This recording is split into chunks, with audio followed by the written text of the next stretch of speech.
और बदकिस्मती से जो मैं कहता रहता हूं, इस देश की बदकिस्मती आरएसएस हुई वो नहीं है। इस देश की बदकिस्मती यह है कि आरएसएस को आरएसएस से लड़ने वालों ने समझा ही नहीं।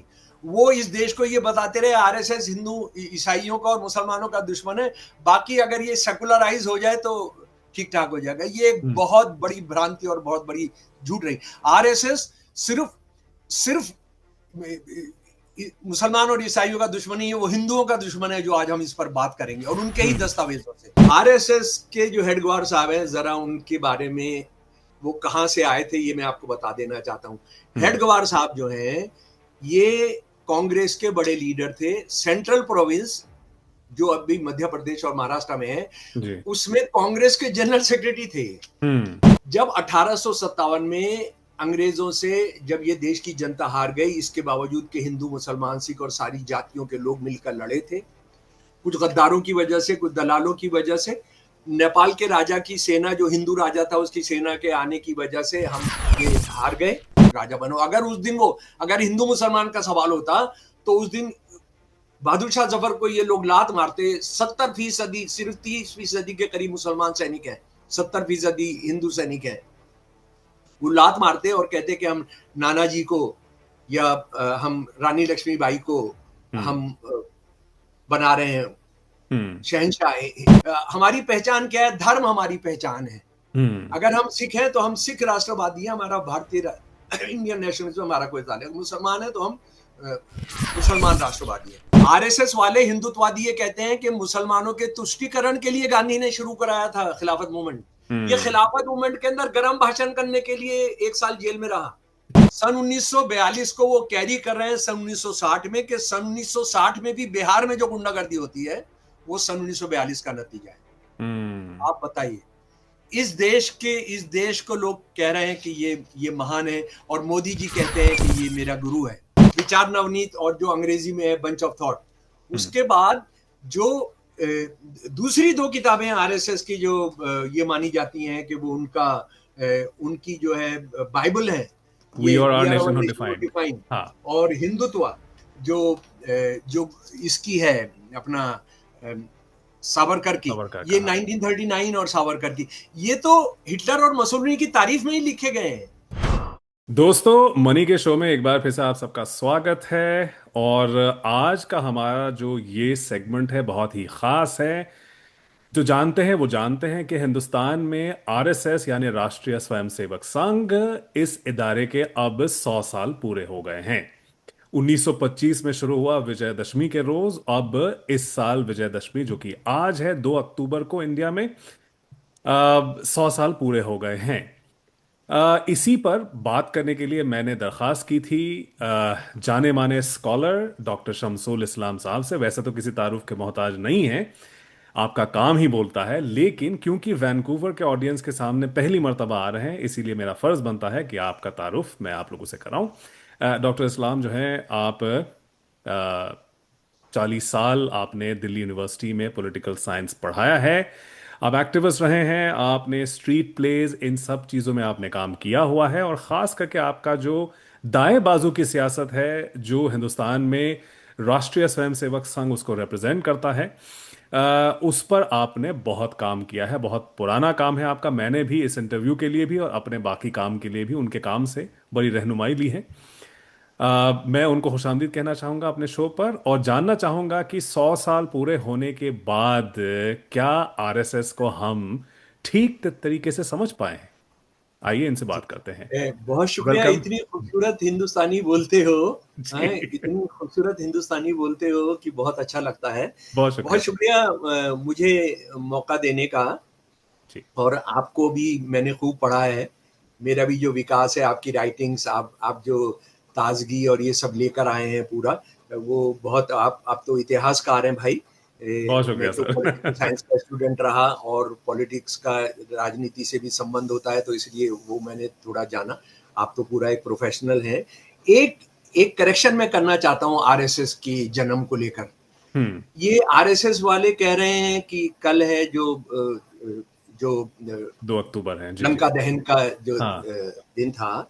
लेकिन मैं आपको एक बताना चाहता हूं कि आरएसएस वाले बोल रहे हैं कि ये हो गया था ये, इसका जन्म जो 2 अक्टूबर को हो गया था, क्योंकि इस दिन विजयदशमी का भी दिन है।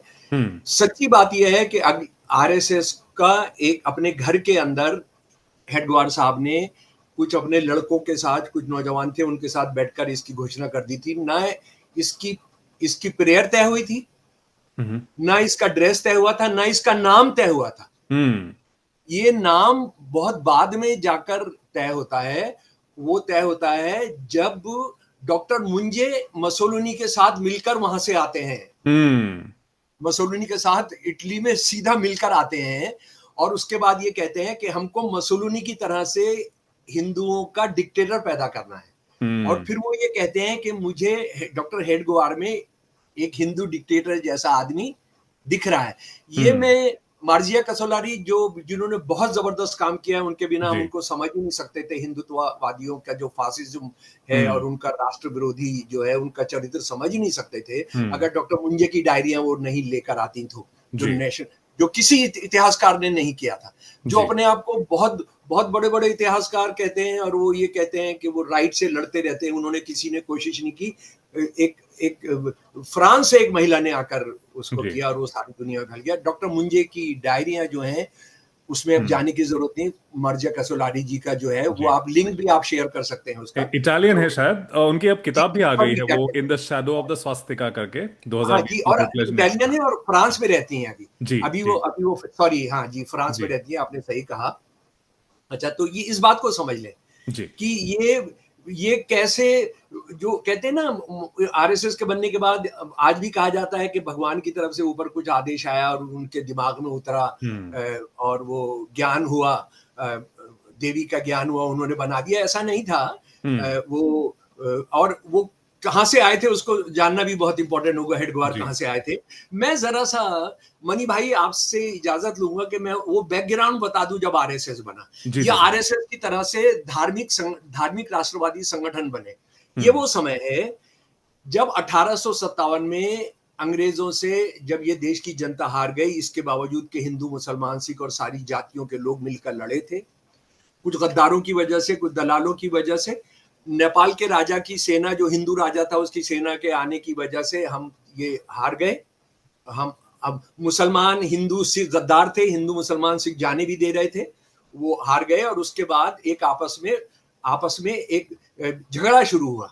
आप जानते हैं कि जब हम कभी भी हारते हैं, कोई एक परिवार भी हारता है, तो आपस में बिखराव शुरू होता है, बिक्री शुरू होती है कि नहीं ये तूने ऐसा कर दिया था, तूने ऐसा कर दिया था, तो यही हुआ। और उसके बाद क्या हुआ कि मुसलमान और हिंदुओं में, दोनों में इस तरह के व्यक्ति पैदा हुए जिन्होंने कहा, अंग्रेजों से कहा कि सर मुसलमान इसमें नहीं थे, सर सैयद उसमें आगे आते हैं। उधर बंकिम चंद्र चटर्जी आ जाते हैं, राजनारायण बसु आ जाते हैं कि जनाब हिंदुओं ने इसमें कुछ नहीं किया, ये तो मुसलमानों ने किया था। तो और वहीं से अंग्रेजों ने डिवाइड एंड रूल की पॉलिसी उन्होंने अपनाई। आप मेरे प्यारे दोस्तों, आपने 1857 में क्या हुआ था उसको कभी मत भूलिएगा।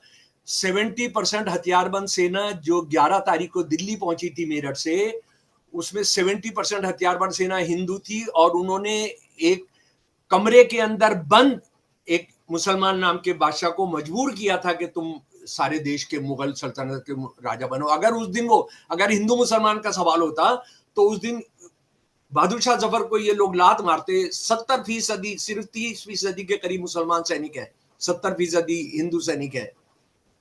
वो लात मारते और कहते कि हम नाना जी को या हम रानी लक्ष्मीबाई को हम बना रहे हैं शहंशाह, हिंदुस्तान का शहंशाह, ऐसे नहीं मुगल राज का शहंशाह उन्होंने बनाया।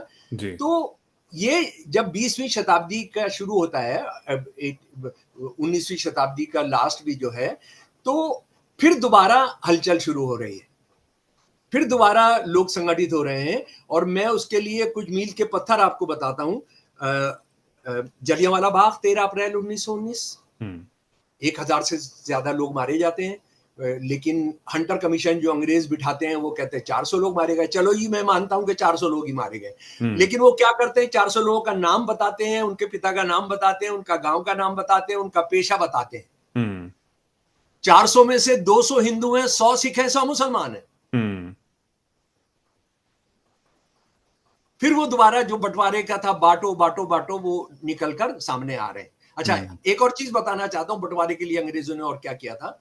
भारत की सेना जिसकी बटालियंस नंबरों में होती थी, 1007 इन्फेंट्री, 1002 कैवलरी, उसको उन्होंने जातियों को और धर्म से जोड़ दिया था। Baloch regiment, Sikh regiment, Jat regiment, ये किस लिए? ताकि जाति और धर्म का खेल भी किया जाए।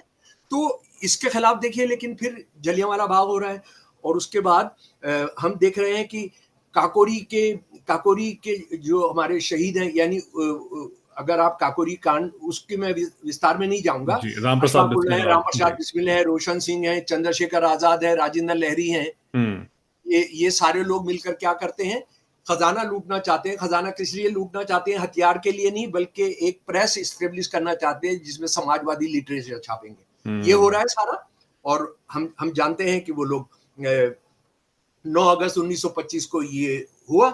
उसके बाद डॉक्टर अंबेडकर, जरा सा पूरे देश के पैमाने पर लीजिए कि आरएसएस जैसे संगठन क्यों पैदा होते हैं। डॉक्टर बी आर अम्बेडकर 1924 में बहिष्कृत हितकारिणी सभा बनाते हैं।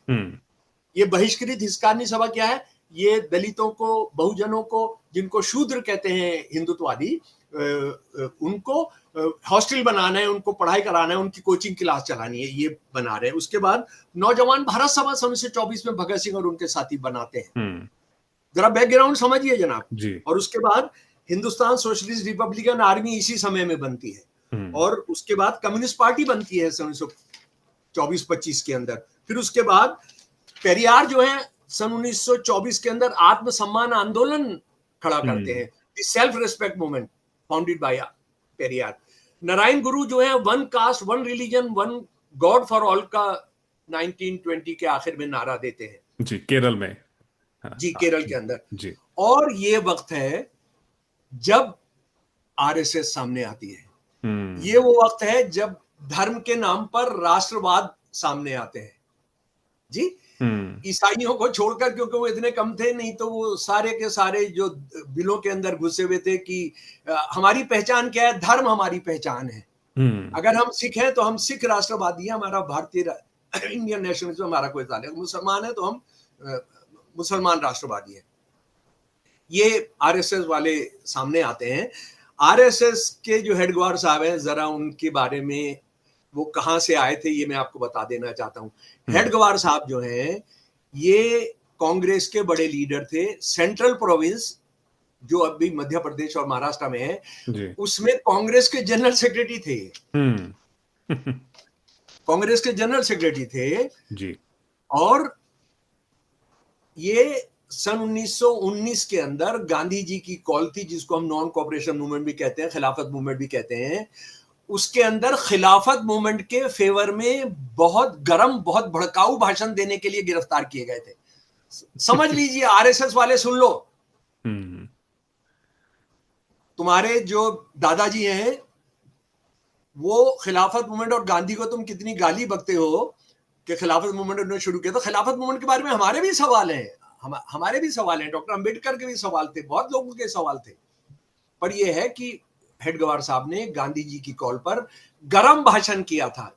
ये कौन बता रहा है? ये उनकी जो जीवनियां हैं, आरएसएस वालों ने जो जीवनियां लिखी हैं वो बता रहे हैं। मैं देखिए, एक बात और मैं आपको बता रहा हूं, मैं कोई भी चीज किसी भी आरएसएस के आलोचक की नहीं ले रहा हूं।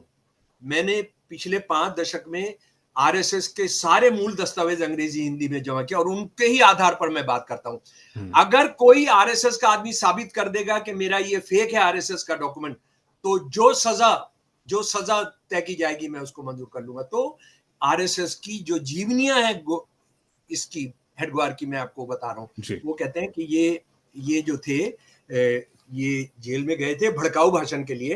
लेकिन यानी मुसलमानों के हक में वो भड़काऊ भाषण देकर के गए थे। कट्टरपंथी मुसलमान भाई, जिसको टर्की का जो कमाल अतातुर्क आया, उसने कहा कि ये पागलपन था। आरएसएस वाले हिंदुत्ववादी ये कहते हैं कि मुसलमानों के तुष्टीकरण के लिए गांधी ने शुरू कराया था खिलाफत मूवमेंट। ये खिलाफत मूवमेंट के अंदर गरम भाषण करने के लिए 1 साल जेल में रहा ये बंदा। अच्छा, लेकिन जैसा आरएसएस के लोग डरपोक होते हैं, तो इसने क्या किया, गांधी जी ने कहा था, या कांग्रेस की कॉल थी कि आप कोई भी डिफेंस नहीं करेंगे, आप लॉयर खड़ा नहीं करेंगे। ये बंदा डर गया, ये बंदा डर गया और इसने एक वकील भी ले लिया। लेकिन अंग्रेजों का तो एक ऑपरेटिव मॉडल था, कि ये था कि हम जो है सबको 1 साल की सजा देंगे। इनको 1 साल की सजा हो गई कैद बामुशक्कत। ओहो। कैद बामुशक्कत का मतलब हो गया विद लेबर। हाँ, रिगरस 12 साल इम्प्रिजनमेंट का जी। आपने मेहनत करनी है जी, ये मेहनत करनी है। इसका एक बहुत मजेदार, आप हंसेंगे और आपको वो होगा, मजा आएगा। मुझे कह रहा हूं कि ये बंदा जब 12 महीने के बाद जब ये निकलता है बाहर, जुलाई 12 सन 1922 को, और अपने कपड़े जो इन्होंने उतारे थे और जेल के कपड़े उतारते हैं, तो ये भी आरएसएस का एक चरित्र जो होता है वो सत्ता के सामने वो बताने के लिए मैं ये किस्सा बता रहा हूं। ये भी इनकी जीवनी से, आरएसएस के द्वारा छापी गई जीवनी से है। हाँ। तो इनका वजन 25 पाउंड बढ़ चुका था। अच्छा, लोगों का तो घट जाता है जेल में कैद बामुशक्कत मिलने के बाद। दुनिया के इतिहास में जेल में जो पॉलिटिकल कैदी गए, बाकियों को तो छोड़ दीजिए, जो जेल कैदी गए वो टीबी लेकर आते हैं, उनके फेफड़े गल चुके होते हैं, उनके किडनी खराब हो चुकी होती है, उनकी स्किन खराब हो चुकी होती है, उनकी सेहत खराब हो चुकी होती है। ये एकमात्र उदाहरण है भारत के आंदोलन में कि एक आदमी जो स्वतंत्रता सेनानी था, उसका 12 से 13 किलो वजन बढ़ गया। उसकी वजह भी ये बताती है, जीवनी बताती है कि बात ये थी कि सर जत्थार जो वहां का जेलर था, और सर जत्थार के बारे में बता दूं, ये इतना क्रिमिनल जेलर था, इसने कितने इनकलाबियों को फांसी दिलाई, कितने कांग्रेसियों को मारा, कितने कम्युनिस्टों को इसने एनकाउंटर के अंदर मारा, उस जमाने के अंदर सोशलिस्टों को मारा। ये दोस्त बना लिए थे इन्होंने, एडवर्ड साहब ने उनको दोस्त बना लिया था। और इनकी जीवनी हमें बताती है कि वो रिहा होने के बाद भी रोज लगभग उसके घर जाते थे, सर जत्थार के नागपुर में। तो इस वजह से इनका वजन 25 यानी 25 पाउंड प्रेफरेंशियल ट्रीटमेंट मिला। प्रेफरेंशियल ट्रीटमेंट मिला। और वो प्रेफरेंशियल ट्रीटमेंट अगर आप जानना चाहते हैं तो आरएसएस ने इमरजेंसी के अंदर जो कुछ किया वो तो आप उसके जो किस्से हैं वो तो इतने हैं कि आप इनको तो शर्म आती नहीं है, लेकिन हमें शर्म आने लगती है। अच्छा, उसके बाद ये बंदा जो है, सावरकर साहब छोड़ दिए गए हैं। सावरकर साहब पर हम अलग से बात करेंगे इसी एपिसोड में। सावरकर साहब को, जिनको 50 साल की सजा हुई थी, वो 9.5 साल के बाद छोड़ दिए गए हैं और उन्होंने हिंदुत्व किताब लिख दी है 1923 के आते आते। वो इनके संपर्क में आ गए हैं। उधर एक गोखले साहब हैं, वो इनके संपर्क में आ गए। डॉक्टर मुज्जे संपर्क में आ गए हैं और इन्होंने मिलकर आरएसएस बनाने का तय किया, जिसकी हम बात कर चुके हैं जी। इनसे पूछा गया कि आपने क्यों छोड़ी, तो इनकी आरएसएस की जीवनी बता रही है हमें कि इन्होंने कहा क्योंकि हमने इसलिए छोड़ा क्योंकि गांधी हिंदू मुसलमान एकता में बात करते हैं। गांधी हिंदुस्तान को हिंदुओं का राष्ट्र नहीं मानते, यानी कांग्रेस हिंदुओं का राष्ट्र नहीं मानती है, उसको हिंदू मुसलमान सिखों का मिला जुला राष्ट्र मानती है। हम इसको नहीं मानते हैं। उनकी जीवनी से मैं पढ़कर सुना रहा हूं, आरएसएस के द्वारा छापी गई जीवनी से। संघ स्थापना के बाद डॉक्टर साहब अपने भाषणों में हिंदू संगठन के संबंध में ही बोला करते थे। सरकार पर प्रत्यक्ष टीका नहीं के बराबर रहा करती थी।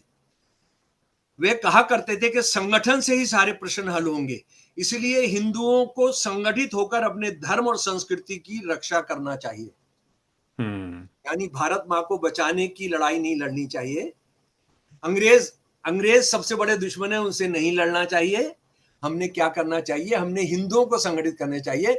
और हिंदुओं को संगठित किसके खिलाफ करना चाहिए? वो भी लिखा है सीधा, मुसलमानों के खिलाफ, अंग्रेजों के खिलाफ नहीं, मुसलमानों के खिलाफ हमने करना है। और इसके बाद ये बंदा जो था, नागपुर के अंदर मस्जिदों के सामने जाकर अपने हाथ में ढोल लेता था और बजाता था। ये इस तरह के दंगे, ये बंदे, ये सारे के सारे, ये जो आजकल मस्जिदों के सामने तलवार लेकर के, डीजे लेकर के जो अश्लील गाने गाए जाते हैं, स्लोगनबाजी होती है, दाएं बाजू के ग्रुप्स जो हैं, ये मतलब ये उसी टाइम से ये शुरू हो गया था। ये इन्होंने शुरू कराया, इसने शुरू कराया। और दूसरे वो अपना इलाहाबाद के जो थे, जिन्होंने बीएचयू की स्थापना की थी, मदन मोहन मालवीय जी, मदन मोहन मालवीय जी, इसके अंदर मदन मोहन मालवीय जी का इसमें बड़ा रोल है।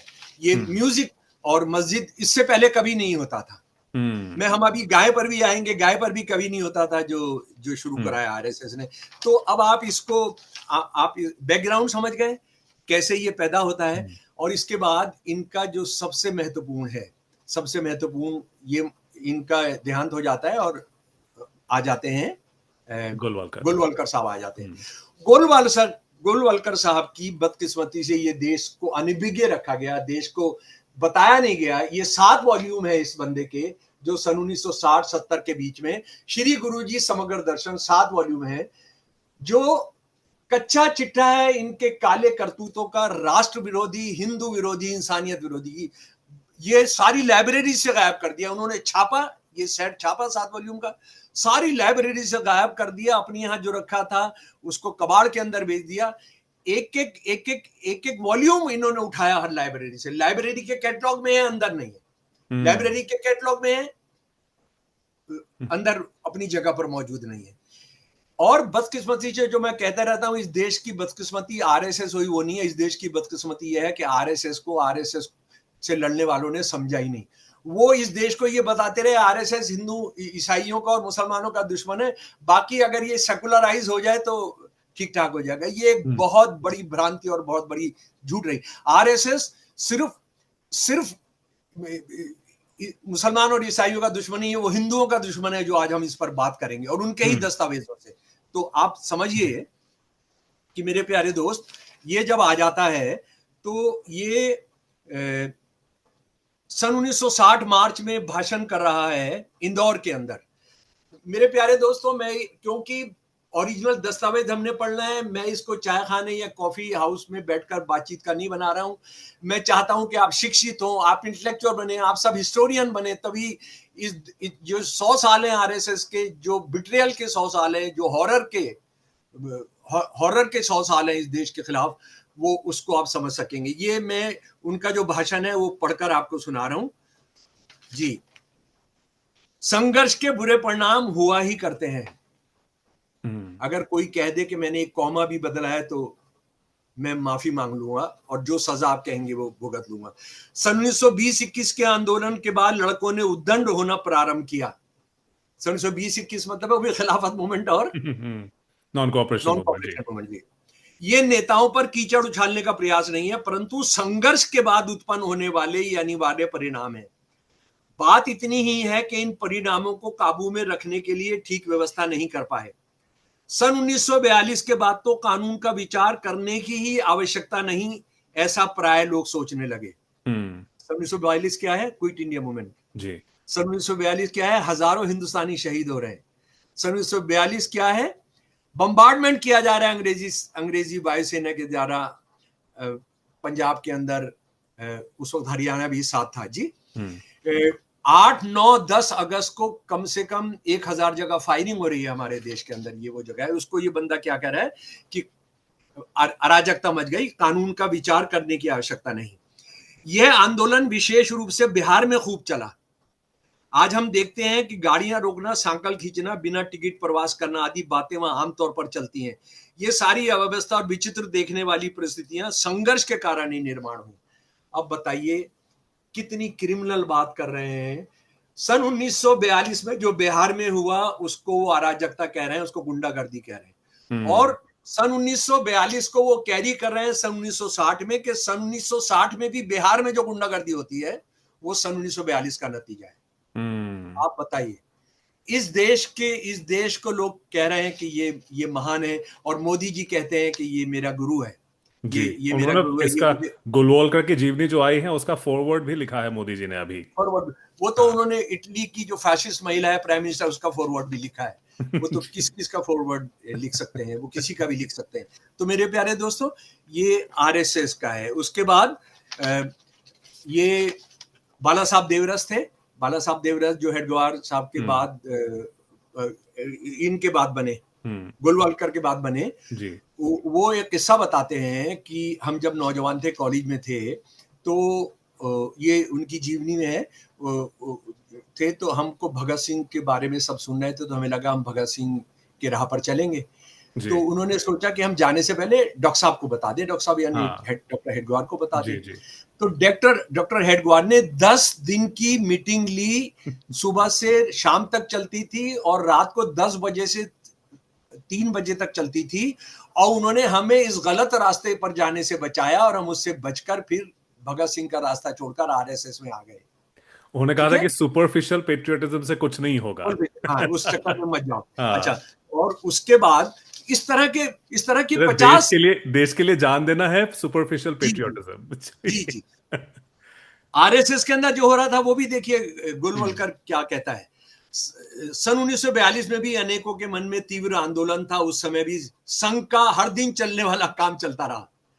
सीधे रूप से संघ ने कुछ न करने का संकल्प किया, परंतु संघ के स्वयं सेवकों के मन में उथल पुथल चली रही थी। संघ बेकार लोगों की संस्था है, उनकी बातों में कुछ अर्थ नहीं। ऐसा केवल बाहर के लोग ही नहीं, कई अपने स्वयं सेवक ने भी कहा, बड़े रुष्ट हुए। अच्छा, आप देखिए बहुत इंपॉर्टेंट है। रोजमर्रा का काम चलता रहा। ये रोजमर्रा का काम क्या है? हिंदू मुसलमानों को लड़वाना है, हम्म। हिंदू ईसाइयों को लड़वाना।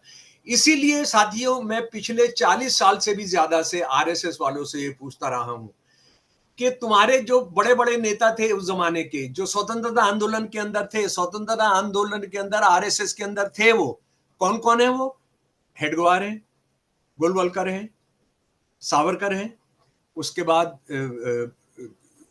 ये उपाध्याय हैं, दीनदयाल उपाध्याय दीनदयाल हैं, उपाध्याय। उसके बाद एल के अडवाणी हैं, उसके बाद अटल बिहारी वाजपेयी हैं। इनमें से कोई आदमी 1 मिनट के लिए जेल गया हो, या कभी इसको कोई एक नोटिस मिला हो, या इस पर कोई पाबंदी लगाई गई हो?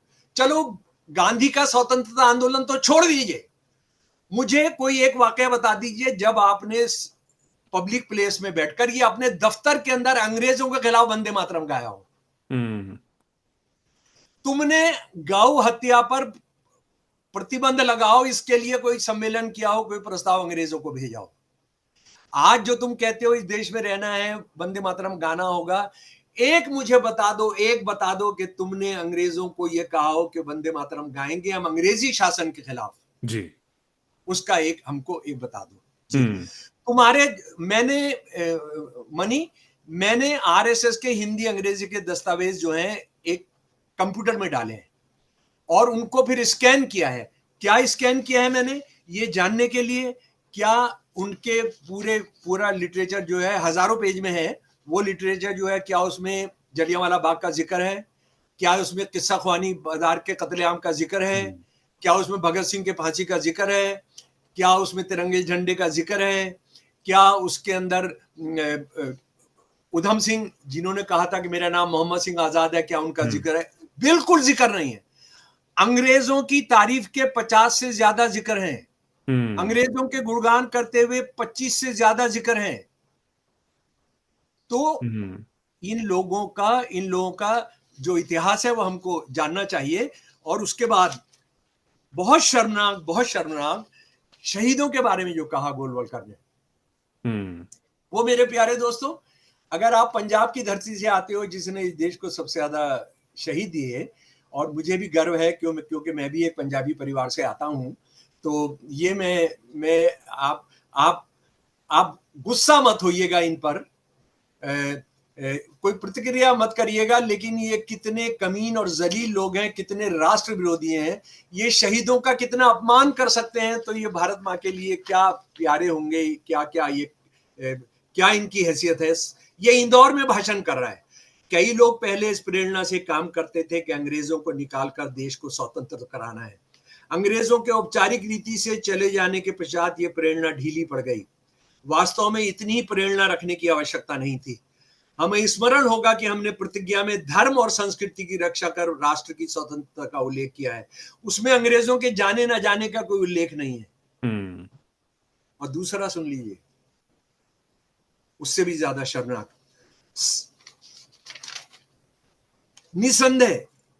निसंदेह ऐसे व्यक्ति जो अपने आप को बलिदान कर देते हैं श्रेष्ठ व्यक्ति हैं, और उनका जीवन दर्शन प्रमुख है, पौरुषपूर्ण है, मर्दानगी भरा है। वह आम लोगों से जो कि चुपचाप भाग्य के आगे समर्पण कर देते हैं और भयभीत और अकर्मण्य बने रहते हैं, बेकार बने, खामोश बने रहते हैं, बहुत ऊंचे हैं। फिर भी हमने ऐसे व्यक्तियों को समाज के सामने आदर्श के रूप में नहीं रखा है। हमने बलिदान को महानता का सर्वोच्च बिंदु जिसकी मनुष्य आकांक्षा करें नहीं माना है, क्योंकि आखिरकार वे अपना उद्देश्य प्राप्त करने में असफल हुए, और असफलता का अर्थ है कि उनमें कोई गंभीर त्रुटि थी। यकीन करेंगे आप? मतलब आज अगर कोई ऐसा बोले, उसके गले में हम कौन सा हार डालेंगे? जूतों वाला जूतों का हाथ लगेगा। डालेंगे, हाँ। पुराने जूतों का हाथ डालेंगे, उसको गधे पर बिठाएंगे या नहीं बिठाएंगे? और ये कह रहे हैं कि ये इन्होंने देश की आजादी की लड़ा ली। आज इंडिया के सारे अखबारों के अंदर मिनिस्ट्री ऑफ कल्चर, मोदी के मिनिस्ट्री ऑफ कल्चर की तरफ से आरएसएस का 100वां वो मनाया जा रहा है। उसमें आ रहा है कि इन्होंने कितनी कितनी स्वतंत्रता संग्राम की सेवा की थी, उसका आज विज्ञान भवन के अंदर बहुत बड़ा सम्मेलन हो रहा है सुबह से शाम तक। हम्म। ये आपने इसमें बहुत कुछ बताया। मैं आपको वापस खींचना चाहूंगा। आपने एक नुक्ता उठाया था जो जिसकी तरफ मैं जाना चाहूंगा। शुरू में जो आप पस मंजर ये जो आप तैयार कर रहे थे बैकग्राउंड जी समझने के लिए, जी आपने बताया कि मोंजे साहब जब मुसोलिनी से मुलाकात करते हैं, इटली जाते हैं, वापस आने के बाद फिर इनका जी एक ऑर्गेनाइजेशनल स्ट्रक्चर आता है। इससे पहले जी यूनिफॉर्म भी नहीं था, गणवेश जिसको बोलते हैं, जी ना ही उनका कोई ड्रिल था, ऐसा कुछ था। नहीं आप नहीं, कह कुछ रहे हैं नहीं। कि वापस आने के बाद होता है। तो जी अब मैं आपसे ये जानना चाहूंगा, क्योंकि आपने भी आरएसएस का प्राइमर लिखा है, उसको मैंने फॉलो किया है, और अलग अलग हिस्टोरियंस भी इसके ऊपर बात करते हैं। हालांकि कोई रजामंदी नहीं है, फिर भी बेंजामिन जकरिया है हिस्टोरियन, उन्होंने एक शायद अपने इंटरव्यू में जो छपा है उसमें उन्होंने कहा था कि आरएसएस, राष्ट्रीय स्वयंसेवक संघ, दुनिया का सबसे लंबे टाइम तक चलने वाला एक फैसिस्ट पैरामिलिट्री ऑर्गेनाइजेशन है। तो क्या हम इसमें, क्योंकि उसने उसकी वजाहत उन्होंने नहीं की, उन्होंने बस एक स्टेटमेंट दिया। मैं आपसे जानना चाहूंगा, क्योंकि आपने मुसोलिनी से मुलाकात का जिक्र किया, और भी ऐसा कुछ आपको मिला अपने शोध के दौरान जिससे आपको लगे कि हाँ इनके जो नहीं, है बिल्कुल। भरा पड़ा है। आप जो आरएसएस की जो दो सबसे मुख्य किताबें हैं, ये तो ये तो है ही, विचार नवनीत और जो अंग्रेजी में है बंच ऑफ थॉट। हम्म। उसके बाद जो दूसरी दो किताबें आरएसएस की जो ये मानी जाती हैं कि वो उनकी जो है बाइबल है, वी ये और we our are our nation who nation defined. Defined, हाँ। और हिंदुत्व जो जो इसकी है अपना सावरकर की, सावरकर का, ये हाँ। 1939 और सावरकर की, ये तो हिटलर और मुसोलिनी की तारीफ में ही लिखे गए हैं। हम्म। ये तो इन दोनों किताबों, ये दो किताबें क्या है, हिटलर मुसोलिनी की तारीफ में और भारत को हिंदू राष्ट्रवाद, हिंदू सिर्फ हिंदुओं की धरती बताते हुए, ये दोनों किताबें असल में बौद्धिज्म के खिलाफ है। हम्म। उन्होंने ये कहा कि हिंदू धर्म का सत्यानाश हुआ क्योंकि बौद्ध धर्म के लोगों ने आकर यहाँ पर जातिवाद को खत्म कर दिया। अच्छा। यानी जो लोग ये सोचते हैं कि सावरकर और गोलवलकर सिर्फ मुसलमानों के खिलाफ हैं, ये 10% सच है। ये हम्म। जो भी हिंदू धर्म के अंदर इगैलिटेरियनिज्म की बात करते हैं और उसको बदलने की बात करते हैं, रिफॉर्म की बात करते हैं, गांधी भी तो रिफॉर्म की बात करते थे। उनकी हम्म। हैसियत, उनका साथ क्या हुआ, उनका कत्ल किया गया जी। और हम देख रहे हैं कैसे मीम्स चल रहे हैं कि गांधी को कैसे मारना, श्री हम्म। कृष्ण जी उतर कर आए और उन्होंने वध किया इनका। हम्म। तो बात यह है कि उसके उसके इतने सबूत हैं। गोलवलकर ने we are our nation defined में लिखा है कि जिस तरह से हिटलर और मसोलिनी ने यहूदियों का सफाया किया है, वो हमारे लिए सबसे बेस्ट मॉडल है जो यहाँ के मुसलमान ईसाइयों को खत्म करने के लिए। हम्म। सीधा सीधा लिखा है जनाब हम्म। जी। चतुर प्राचीन राष्ट्रों के अनुभव से अनुमोदित इस दृष्टिकोण से हिंदुस्तान की विदेशी नस्लों को या तो निश्चित तौर पर हिंदू संस्कृति और भाषा अपना लेनी चाहिए, हिंदू धर्म का सम्मान तथा उस पर श्रद्धा रखनी सीखनी चाहिए, हिंदू नस्ल में सम्माहित हो जाने के लिए इन उसमें घुल मिल जाने के लिए अपनी पृथक पहचान त्याग देनी चाहिए, या फिर वह इस देश में पूरी तरह से हिंदू राष्ट्र के अधीन बिना किसी दावे के, बिना किसी भी विशेष अधिकार के और उससे भी आगे बिना किसी भी प्रायोरिटी व्यवहार के, यहां तक के बिना हम्म। किसी नागरिक अधिकार के रह सकते हैं। हम एक प्राचीन राष्ट्र हैं। हमें उन विदेशी नस्लों से जिन्होंने रहने के लिए हमारे देश को चुना है ऐसे ही निपटना चाहिए जैसे प्राचीन राष्ट्र निपटते हैं। ये हिटलर और मसोलिनी की बात कर रहे हैं, ये हिंदुस्तान में हमारे लिए एक अच्छा सबक है कि सीखे और लाभान्वित हो। किससे लाभान्वित हो? कत्लेआम, genocide of Jews, like genocide of Jews in India. ये हम्म। सीधा सीधे, ये किताबें कभी बैन नहीं होती हैं, इन किताबों पर कभी चर्चा नहीं होती है। और हम्म। बदकिस्मती से आरएसएस से लड़ने वाले लोगों ने भी इन किताबों को नहीं पढ़ा है। हम्म। वो जो सारी बदकिस्मती है। और ये जो किताबें, इनका एक और पहलू है कि सारी दुनिया पर हिंदुओं का राज होगा। सारी दुनिया पर हिंदुओं का राज होगा। और ये हिंदुओं का दुनिया का सबसे बड़ा बड़ा संगठन है। और फिर मर्जिया कसोलारी जी को मैं फिर सलाम करूंगा कि उन्होंने किस तरह से सारे ताने बाने, उनकी 2-3 किताबें हैं जो जो जरूर पढ़ी जानी चाहिए। तो आरएसएस तो असल में ओरिजिनल फैशिज्म है। अच्छा। यानी कई लोग ये सोचते हैं कि उन्होंने हिटलर मुसोलिनी से फैशिज्म सीखा। हम्म। हिटलर मुसोलिनी ने इनसे मिलकर बहुत कुछ सीखा होगा। हम्म। बात यह है कि ये एक ऐसा ओरिजिनल फैशिज्म है जो जिसको जातिवाद हम कहते हैं। हम्म। देखिए हिटलर और मुसोलिनी क्या कर रहे थे, वो जिनको गैर आर्यन कह रहे थे उनको मार रहे थे हम्म। कि वो घटिया नस्ल होती है, वो खराब नस्ल होती है, वो बहुत खत्म करना चाहिए। ये क्या कर रहे थे, ये कह रहे थे कि जो हिंदू ही हैं उनमें से हम बहुत सारे लोगों को हिंदू नहीं मानते हैं, जातिवाद की वजह से, वर्ण व्यवस्था की वजह से। अच्छा, उसके बाद जब वो बात करते हैं कि ये हिंदुओं का राष्ट्र है, तो ये भी समझ ले कि वो मुसलमान और ईसाइयों को खारिज नहीं कर रहे हैं, वो बुद्धिस्ट को भी खारिज कर रहे हैं, वो सिखों को भी खारिज कर रहे हैं, वो जैनियों को भी खारिज कर रहे हैं। अच्छा, एक मनी भाई जी। जी बताइए। नहीं नहीं, मैं इसीलिए मैं जानना चाह रहा क्योंकि आपने जो एक रीसेंट जो आपका हालिया एक पर्चा आया है, anti national anti Hindu RSS जी documentary evidence from its archives. जी तो एंटी हिंदू तो मुझे अब धीरे धीरे समझ में आ रहा है, जो आप जिन नुक्तों को आपने पकड़ा है और जो आप थोड़ी डिटेल भी दे रहे थे।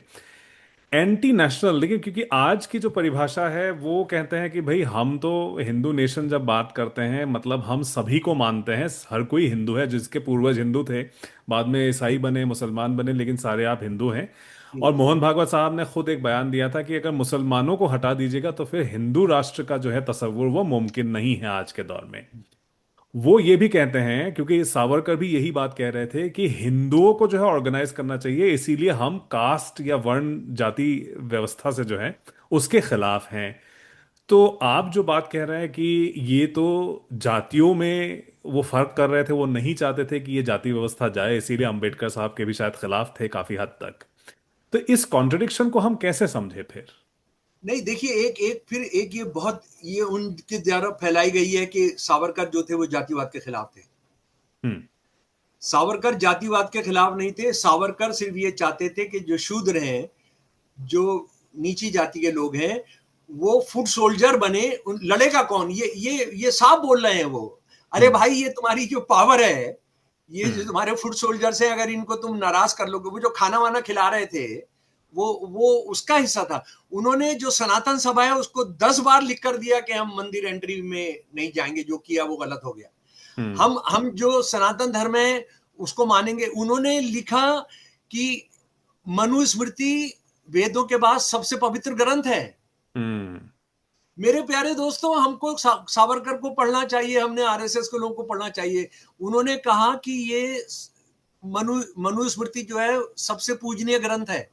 अच्छा, हम्म। और आप एक बहुत बुनियादी सवाल उठा रहे हैं जिस पर मैं सोचता हूं कि हमने थोड़ा समय लगाना चाहिए, कि ये हिंदुओं का सबसे बड़ा संगठन, हिंदुओं की इज्जत के लिए, हिंदुओं के साथ जो इतिहास में अत्याचार हुआ उसके लिए, इसके हिंदुओं का प्रोजेक्ट क्या है, हिंदुओं के बारे में क्या प्रोजेक्ट है, उसको जानना। ये मैं हमेशा से इस्लामिस्ट से भी पूछता हूं।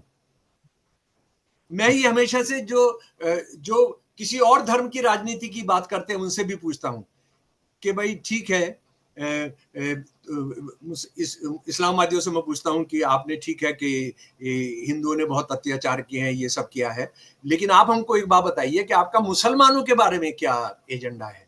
हम्म। तो जरा सा हमने आरएसएस का उसके अपने दस्तावेजों में, उसके अपने कुकर्मों में, उसके अपनी कथाओं में, उसके अपने विचार में, उसके अपने व्यवहार में हिंदुओं के बारे में जो है वो फिर मैं उनके दस्तावेजों से आपके सामने रखना चाहता हूं। इसमें एक चीज रहती है, सावरकर, आरएसएस और सावरकर, तो आरएसएस को सावरकर साहब ही मिले हैं जो वीर हम्म। स्वतंत्रता संग्राम के। हम्म। लेकिन मेरे प्यारे दोस्तों, क्या ये दुनिया और ये देश और आरएसएस के लोग जानते हैं कि उन्होंने कम से कम 7 माफीनामे लिखे? कितने जनाब? 7। 7 माफीनामे लिखे। और इन माफीनामों में 4-4 लाइनें जहां पर ये माफीनामे खत्म होते हैं, जो 1913 का जो उनका पहला माफीनामा है और 1920 का जो उनका आखिरी माफीनामा है, उसके बाद भी बहुत सारे हैं, लेकिन हम अभी एजी नूरानी साहब ने और आरसी मजूमदार साहब ने, और मैंने जो थोड़ा बहुत काम किया उसमें जो खोजे हैं वो ये है उसमें से। और इसकी ओरिजिनल मैं नेशनल आर्काइव्स की मैं शेयर कर दूंगा जी। सन 1913 का है, जो पहला है। संवैधानिक मार्ग अपनाने से भारत और विदेशों में वह सभी गुमराह युवा वापिस आ जाएंगे जो कभी मुझे अपना मार्गदर्शक मानते थे। मैं सरकार की किसी भी क्षमता में सेवा करने के लिए तैयार हूं, क्योंकि मेरा जो आपके प्रति आपके समर्थन में आना है, इसलिए मुझे वो मेरा अंदर मन से है। इसलिए मुझे आशा है कि मेरा भविष्य भी ऐसे ही होगा। मुझे जेल में रखकर कुछ भी नहीं मिलेगा उसकी तुलना में जो मुझे बाहर रखकर आपको मिलेगा। केवल सर्वशक्ति ही दयालु हो सकते हैं, इसलिए भटका हुआ बेटा सरकार के माता पिता के द्वार के अलावा और कहां लौट सकता है। The mighty alone can afford to be merciful, and therefore where else can the prodigal son return to the parental doors of the government। 1913 1920 का सुन लीजिए। Shall I read it English one? हाँ, नहीं नहीं, Because कोई this बात is नहीं, हाँ English। बिल्कुल बिल्कुल, पढ़ लीजिए। हाँ। 30 मार्च 1920 को उन्होंने लिखा, The brilliant prospects of my early life, all but too soon blighted, have constituted so painful a source of regret to me that a release would be a new birth and would touch my heart, sensitive and submissive to kindness so deeply as to render me personally attached and politically useful in future. For often magnanimity wins even where might fails। देखिए, इन बातों में दो चीजें बहुत निकल कर सामने आ रही हैं। वो ये फंसा रहा है अंग्रेजों को सावरकर कि आप मुझे छोड़ देंगे तो मेरे नाम पर जो हजारों इनकलाबी आज बाहर भी लड़ाई लड़ रहे हैं, और हमारे सामने भगत सिंह का उदाहरण है कि सावरकर साहब देखिए जेल के अंदर है। भगत सिंह को नहीं पता था ये बंदा बदल चुका है। आरसी मजूमदार कह रहे हैं, आरसी मजूमदार कह रहे हैं, जिनको आरएसएस वाले हिंदूवादी भारतीय इतिहासकार कहते हैं कि इनके जो माफीनामे हैं ये यकीनन संकेत देते हैं कि अंडमान में कैद ने महान क्रांतिकारी नेताओं पर एक बड़ा बदलाव लाया था और ब्रिटिश सरकार के प्रति उनके रवैये और क्रांति का या गुप्त षड्यंत्रों द्वारा उसे नष्ट करने के उनके विचार में अमूलचूल परिवर्तन आया था। ये मैं नहीं कह रहा हूं, ये आरसी मजूमदार कह रहे हैं। तो मेरे प्यारे दोस्तों, ये वीर की परिभाषा है, ये वीर। और ये वीर कितना बड़ा वीर था हमको बताया नहीं जाता है कि सन 1942 में इन्होंने क्या किया था। सन 1942 के अंदर उन्होंने, जब नेताजी सुभाष चंद्र बोस इनकलाबी सेना बनाकर बाहर देश को आजाद कराने के लिए जर्मनी और जापान की मदद ले रहे थे, आपका उस टैक्टिक्स से आपका विरोध हो सकता है, झगड़ा हो सकता है, ठीक है, कि वो कर रहे। गांधी जी का झगड़ा था, नेहरू का उनसे विरोध था, दूसरे लोगों का विरोध था, लेकिन ये क्या कर रहे थे, ये और मुस्लिम लीग मिलकर अंग्रेजी सेना में भर्ती करा रहे थे। किस लिए भर्ती करा रहे थे? इनके 3 भाषण है जो हमको जरूर सुनने चाहिए अध्यक्षीय भाषण हिंदू महासभा के। कानपुर का भाषण, मदुराई का भाषण, भागलपुर का भाषण, अहमदाबाद का भाषण, कि हमने अंग्रेजों के साथ जाना है। जो भारत के ईस्ट से, नॉर्थ ईस्ट से जो फौजी हमला होने वाला, और वो हुआ भी बाद में, वो आईएनए ने किया भी उससे लड़ने के लिए। मुस्लिम लीग और हिंदू महासभा मिलकर, मुस्लिम लीग ने 50 रिक्रूटमेंट कैंप चलाए 2 साल तक, इन्होंने 100 रिक्रूटमेंट कैंप चलाए। भागलपुर अधिवेशन में सावरकर बताते हैं हिंदुत्ववादियों को, हिंदू संगठनवादियों को, हमने 1 लाख हिंदू भर्ती कराए हैं, 1 लाख हिंदू भर्ती कराए हैं जी। और ये उस वक्त जब हजारों भारतीय मारे जा रहे थे। ये उस वक्त है जब कांग्रेस का नारा था, not a pi not a भाई, एक भाई नहीं एक पाई नहीं, हम जंग में हम शामिल नहीं होंगे, दूसरे विश्व शामिल नहीं होंगे। उसके बाद इससे भी बहुत ज्यादा शर्मनाक बात, 1942 में सारी पार्टियां बैन कर दी गई, कांग्रेस बैन कर दी गई, उसके हजारों लीडर जो है जेल में डाल दिए गए, कत्लेआम हुआ कांग्रेसी लीडर को। आप तिरंगा झंडा लेकर निकलते थे तो उनकी पिटाई कौन कौन करते थे? अंग्रेजी सेना करती थी, अंग्रेज पुलिस करती थी, मुस्लिम लीग के गुंडे करते थे, नेशनल गार्ड्स, मुस्लिम लीग नेशनल गार्ड्स, और आरएसएस के गुंडे करते थे, हिंदू महासभा के गुंडे करते थे। ये खुले इसके सबूत हैं, इसके सबूत हैं। और मुस्लिम लीग के साथ क्या आप यकीन करेंगे, आप यकीन करेंगे कि इन्होंने मुस्लिम लीग के साथ मिलकर सरकारें चलाई हम्म। सिंध के अंदर, बंगाल में। बंगाल के अंदर, हम्म। उसके बाद नॉर्थ वेस्टर्न फ्रंटियर के जी। अंदर। क्या आप यकीन करेंगे कि श्यामा प्रसाद मुखर्जी, जो सावरकर के बाद आरएसएस के सबसे प्रिय देशभक्त हैं, वो मुस्लिम लीग का जो मंत्रालय था फजलुल हक का सन 1942 के अंदर बंगाल का, उसमें वो डिप्टी प्राइम मिनिस्टर थे। At that time chief minister use be called deputy hmm. Prime minister, deputy prime minister थे, जिनकी जिम्मेदारी थी क्विट इंडिया मूवमेंट को दबाने की। हम्म।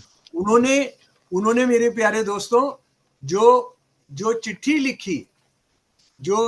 लिखी अंग्रेज गवर्नर को कि हमको कांग्रेसियों को छोड़ना नहीं है, हमको इनको खत्म करना है। और उसके बाद जो इनकी अपनी एक किताब है लीव्स फ्रॉम अ डायरी, हम्म। जरूर देखनी चाहिए भाई, डॉक्टर मनी भाई आपको, जी। लीव्स फ्रॉम अ डायरी, तो वो मैं आपको आपको दे सकता हूं। तो जी। उसमें उन्होंने लिखा है कि कांग्रेस इतनी बेवकूफ है कि वो ये हिंदुओं को, इस देश के भारतीयों को और खासतौर पर हिंदुओं को भड़काने की कोशिश कर रही है कि अंग्रेजी शासन जो है उनके खिलाफ है। हम्म। अंग्रेजी शासन हिंदुओं के पक्ष में है, हिंदुओं के पक्ष में है। और असल में ये बात जो है सारी की सारी उन्होंने, जो बंकिम चंद्र चटर्जी का जो नॉवल है आनंद मठ, उससे लिया। आनंद मठ खत्म होता है कि अंग्रेजी मुसलमान राज खत्म हो गया, अंग्रेजी राज आ गया है, अंग्रेजी राज का रहना जरूरी है, कि उसके बाद हिंदू राज की जरूरत नहीं है, क्योंकि अंग्रेजी राज ही हिंदू राज है। हम्म। तो ये हो गया। अब उसके बाद हिंदू एजेंडा क्या है इनका? हम्म। हिंदू एजेंडा नंबर एक बात, 26 नवंबर 1949 भारत की संविधान सभा ने भारत का संविधान पास किया। 4 दिन के बाद ऑर्गेनाइजर, जो इनका अंग्रेजी का अखबार है, वो लिखता है, we do not accept it, hmm. We reject it. हम इसको कॉन्स्टिट्यूशन को रिजेक्ट रिजेक्ट कर करते रहे हैं। हैं, हम इसको रिजेक्ट करते हैं। हमको क्या चाहिए? हमको मनुस्मृति चाहिए। और मनुस्मृति क्या है?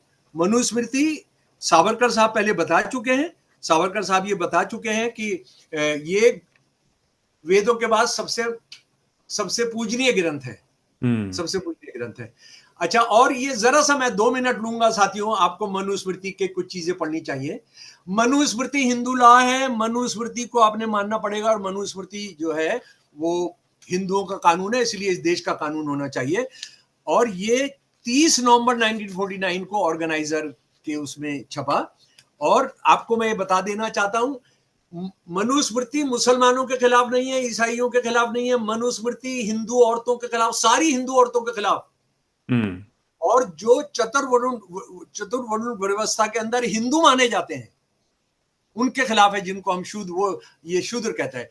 चैप्टर 1 श्लोक 31, for the sake of the prosperity of the world Brahma cause the ब्रह्मणा the Kshatriya the Vysya and the शूद्रा, Brahma ने asked to proceed from his mouth, his arm, his thighs and his feet. Hmm. Sir से पैदा हुए ब्राह्मण, यहां से हम्म। पैदा हुए, बाजुओं से क्षत्रिय। जी। यहां से पैदा हुए, वैश्य। थाई से हमारे, वैश्याय व्यापारी जो। हाँ, और हाँ। पैरों से पैर से पैदा हुए शूद्र शूद्र। आए। और हम्म। 87 श्लोक है। But in order to protect this universe the most Brahma assigned separate duties and occupations to those who spring from his mouth, arm, thigh and feet. उसके बाद 88 to Brahmana he assigned teaching and studying, sacrificing for their own benefit and for others giving and accepting alms. क्षत्रिय के लिए उसने वेदों की हिफाजत के लिए लड़ाई लड़ने का किया। वैश्यों को उन्होंने कहा कि तुम कैटल करो, हम्म। तुम सेक्रीफाइसेस करो, तुम जो है ट्रेड करो। और शूद्रों के लिए दी one occupation only the lord prescribe to the Shudras to serve meekly even the other 3 caste. और हम्म। शूद्रों के लिए क्या है? मीकली, बिना कोई सवाल उठाए हुए आपने हम्म। बाकी तीनों की जी। सेवा करना है। ठीक है जी। अगर वो बराबर में बैठ जाए, चाहूंगा कि क्योंकि अगर हम ये इन सब बातों से जो आपने कही हैं उससे हिंदू राष्ट्रवाद या हिंदू नेशनलिज्म और राष्ट्रीय स्वयंसेवक संघ का जो किरदार है वो तो बखूबी समझ में आ गया है। मेरा आखिरी सवाल आपसे ये है क्योंकि इस पे जितने भी आपने आज नुक्ते उठाए सारे प्रॉब्लमैटिक है मुझे लगता है। अगर हम इंडियन नेशनलिज्म जो एक एक जो है यूनिटी इन डाइवर्सिटी की जो हम बात करते हैं, जो एक नेहरूवियन गांधीयन नेशनलिज्म का जो एक कॉन्सेप्ट रहा है जो आज तक फॉलो किया जाता है, जो स्पिरिट भी है शायद कॉन्स्टिट्यूशन का, उससे जो मैं समझ पाया हूँ इंडियन नेशनलिज्म जो है उसके मुखालिफ है हिंदू राष्ट्रवाद। तो 100वें साल में अब क्योंकि वो इख्तिदार में आ गए हैं, उन्हीं की पार्टी पावर में है 11 साल से, स्टेट का कैप्चर नहीं हो पाया है अभी तक, लेकिन रफ्ता रफ्ता उस तरफ वो जा रहा है। जैसे जुडिशरी में भी अब उस हिसाब से वर्डिक्स आते हैं। एक रिटायर्ड जज सुप्रीम कोर्ट के चीफ जस्टिस साहब जिस तरह की बयानबाजी कर रहे हैं, किताब भी लिखी है, इंटरव्यू भी दिया है। बाकी इदारों में भी, सरकारी इदारों में भी धीरे धीरे कहा जा रहा है कि आरएसएस का कैप्चर हो रहा है। तो 100वें साल में इंडियन नेशनलिज्म क्या कमजोर हो गया है, पस्त हो गया है, और हिंदू राष्ट्रवाद ही भारत का भविष्य है? ये मैं आपसे जानना चाहूंगा। नहीं, बिल्कुल नहीं है मनी भाई, बिल्कुल नहीं है। मुझे लेकिन 1-2 मिनट दे दीजिए अपनी बात को। वो हिंदुओं के खिलाफ है। औरत के बारे में चैप्टर 9 जो है हम्म। वो ये कहता है, औरत जवानी के अंदर बच्ची और बूढ़ी मर्दों के ही कंट्रोल में रहती है, उसको आजादी का कोई हक नहीं है। अच्छा, हम्म। उसके बाद एक और चीज जो जरूर मैं बताना चाहूंगा, इनके मर्दों का संगठन है राष्ट्रीय स्वयंसेवक संघ। हम्म। मर्दों का जो संगठन है वॉलेंटियर है। औरतों का संगठन है राष्ट्र सेविका समिति। हम्म। राष्ट्र सेविका समिति का मतलब क्या है कि वो नौकरानियां हैं। सेविका है जी। जी, आरएसएस के मर्द जो हैं वो वॉलंटियर्स हैं। और जो तो ये अपने अपने कैडर को, अपना जो कैडर है आरएसएस का, उसको वो नौकरानी सेविका मानते हम्म। हैं। उसके बाद क्योंकि आप डायस्पोरा को आप एड्रेस करते हैं, हम्म। इन्होंने क्या किया है कि हिंदुस्तान के अंदर जो इनका संगठन है राष्ट्रीय स्वयंसेवक संघ, उसके अंदर धर्म का नाम नहीं है, लेकिन उन्होंने बाहर बनाया है हिंदू स्वयंसेवक संघ। हम्म। वहां पूरे डायस्पोरा को इन्होंने बांट दिया। वो डायस्पोरा जो इंडियन था उसको इन्होंने हिंदू हिंदू करके, और मोदी ने वेपनाइज कर दिया हिंदू कि जब वो जाता है तो वो बात करता है हम्म। और हिंदू नेता के तौर पे वो रहता है। वो जाकर सिर्फ सिर्फ गीता प्रेजेंट करता है लोगों को, वो हम्म। वेद प्रेजेंट करता है लोगों को। तो किस तरह से आरएसएस ने देश के अंदर और दुनिया में हिंदू देश को बांटने का काम किया। आप सही कह रहे हैं, अगर आरएसएस का रास्ता सही है और आरएसएस का राष्ट्रवाद ठीक है, फिर तो जीना भी ठीक था ना। अगर हम्म। आप खुद कह रहे हैं कि हिंदू राष्ट्र है और बाकी सब लोग राष्ट्र की परिधि से बाहर हैं, तो आपने तो देश तोड़ दिया ना। हम्म। आपने तो आपको फिर ये कि हिंदू सिख मुसलमान भी हिंदू है, ये तो आपकी कोई मानेगा नहीं। हम्म। जब आप कह रहे हैं हिंदू अलग राष्ट्र है, तो इसका मतलब है हिंदुस्तान में रहने वाले मुसलमान अलग राष्ट्र हैं, हम्म। सिख अलग राष्ट्र हैं। असल में जो आप खालिस्तान को गाली बकते हैं, आप जो पाकिस्तान को, मुस्लिम लीग को गाली बकते हैं, टू नेशन थ्योरी को गाली बकते हैं, उसके जनक तो आप ही हैं। सन 1906 में भाई परमानंद ने, आर्य समाज और हिंदू महासभा का लीडर था, उसने सन 1906 में कह दिया कि सारे मुसलमानों को, मुसलमान हिंदू साथ नहीं रह सकते, सारे मुसलमानों को अफगानिस्तान की तरफ निकाल दो। हम्म। तो ये देश एक दोराहे पर खड़ा है, और ये देश टूटेगा या एक रहेगा, वो आरएसएस अपनी राष्ट्र विरोधी और हिंदू विरोधी राजनीति में कितना सफल होता है उस पर डिपेंड करेगा। अगर वो विफल होता है तो ये देश बचेगा।